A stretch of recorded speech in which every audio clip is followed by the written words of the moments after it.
Video আমি চালিয়ে নিয়েছি, নোটসও আমার খোলা হয়ে গেছে, বইও আমি খুলে নিয়েছিলাম, কিন্তু এমনভাবে বসে বসে আমি আধ ঘন্টা ধরে রিলস কল করছি। কালকে আমার জিওগ্রাফি এক্সাম, রাতের ডিনারে পরোটা করেছিল, সেটাই ছেঁটে দিলাম।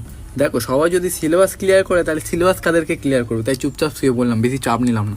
সকাল সকাল ঘুম থেকে উঠে দেখি মুডটা কিরকম ফ্রেশ লাগছে, দেখতে কিরকম চাঁদের মতন লাগছে, কিন্তু ব্যাপারটা হচ্ছে আজকে কি ভালো এক্সাম হবে। 1 মাস পান খেলে নেশা হয়ে যায়, 1 মাস বিড়ি খেলেও নেশা হয়ে যায়, তাও এত বছর ধরে পড়াশোনা করছি সেটা নেশাটা হলো না কেন বুঝতে পারলাম না। ওই দেখো, মালটা এখনো এখনো আসেনি। ওই দেখো বলতে বলতে চলে এসেছে, তার মানে কি ও বেশি দিন বাঁচবে? না না না, ভালো মানুষরা বেশি দিন বাঁচে না। আর এখানে ভালো মানুষটা আমি নিজেকে বললাম। এখন করে ঝাড়ি জিজ্ঞাসা করছি, সেই বলছে ভাই আমার পরীক্ষা খারাপ হচ্ছে, পরীক্ষা খারাপ হচ্ছে, কিন্তু যখন রেজাল্ট বাড়া হয় তখন দেখি শুধু আমারটাই খারাপ হয়। আর যেতে যেতে যুদ্ধের গান না চালালে না ঠিক মজা আসে না।